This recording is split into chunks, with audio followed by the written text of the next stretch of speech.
What's up, Sparks?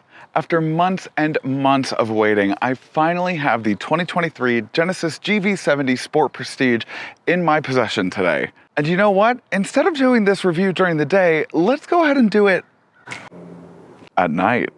Okay, yes, I did fully change locations, but I want to see you try to film a car review at an apartment complex. Welcome back to the channel.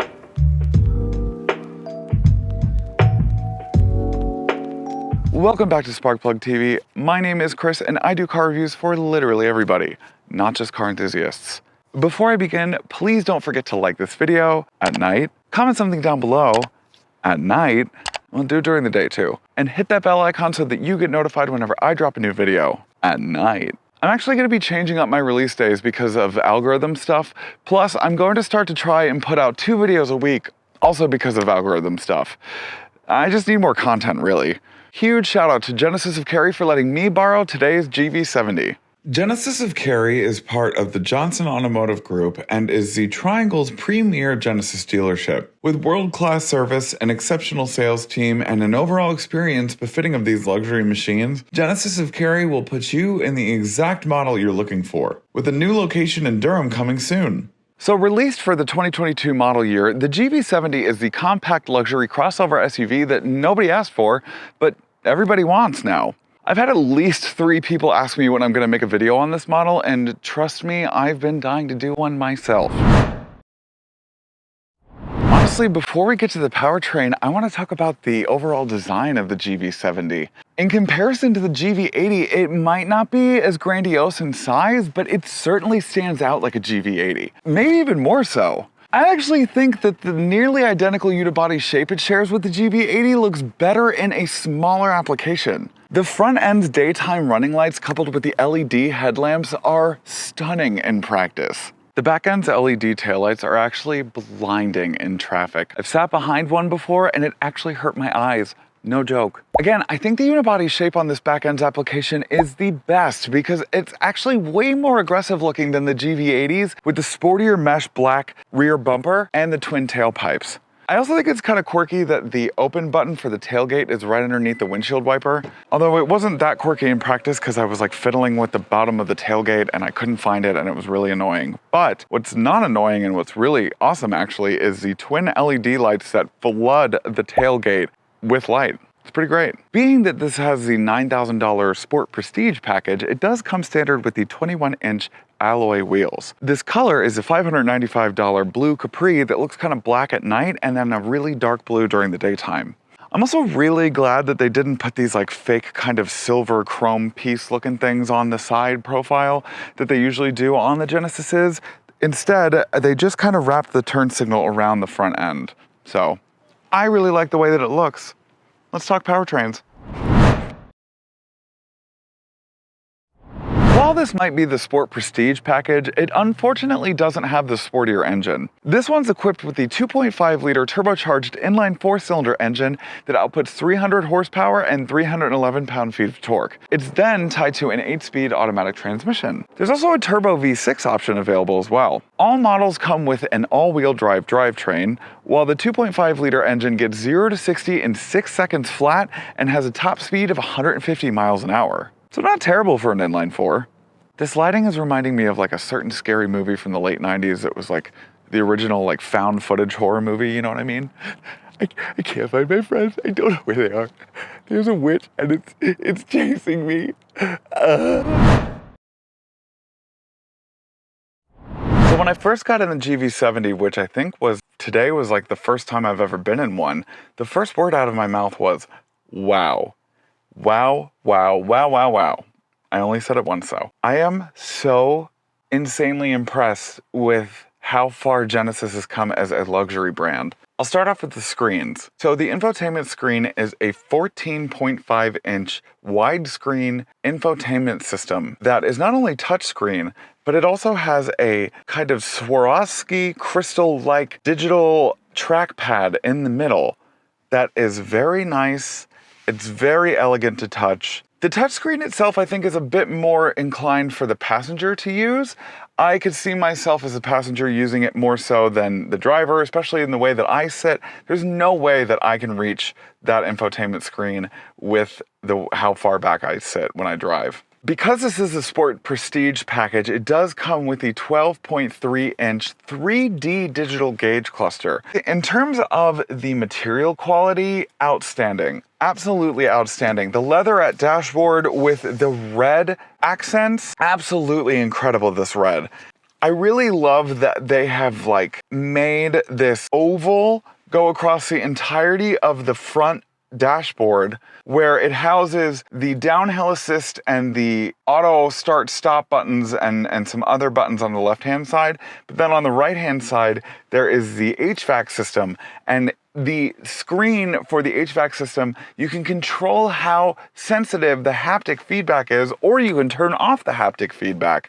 It's, of course, dual zone, well, actually technically tri-zone, because this has the Sport Prestige package.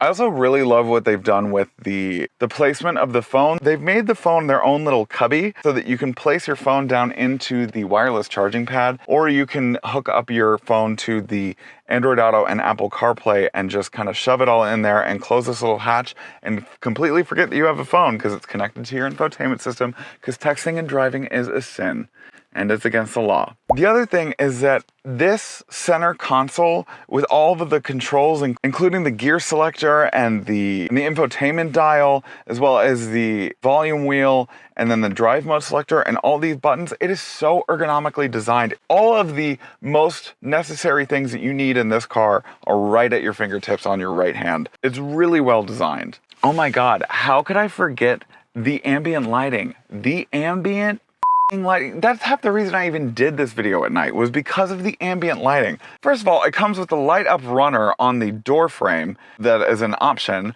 and of course, being a luxury car, when you close it and lock it after you're done driving it at night, it will of course illuminate the ground with the Genesis symbol. But back to the ambient lighting. The ambient lighting is customizable in terms of color. You can change it in terms of brightness. There are many different colors that you can choose from. It illuminates this part of the center console. It illuminates the oval on the dashboard. It illuminates the door panels, and it even illuminates the gear selector, which is really, really cool. Okay, now that I'm done gushing about this gorgeous, luxurious, comfortable interior, let's take this 2.5 liter turbo inline 4-cylinder engine out for a spin, honey. Well, this is an interesting choice to be doing this at night. But it might actually end up being a better choice because the roads will be clear. You might not be able to see me that well on the cameras, but at least I will be able to have fun. So Sport Plus is with all of the nanny systems off, and let's try it out.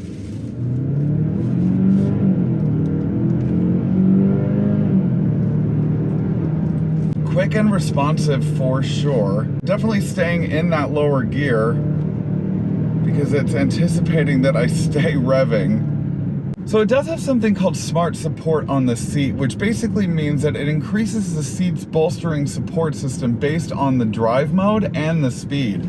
So it will actually bolster your seat more if it detects that you are in sport mode. So like right now, I can detect that it just bolstered me into my seat a little bit more just because I was in sport mode. It might not be as nimble as I would like it to be. There does seem to be a bit of an augmented sensation with the wheel to the road. Yeah, I'm a little dismayed by the way that it handles. I thought it was gonna handle a little bit better.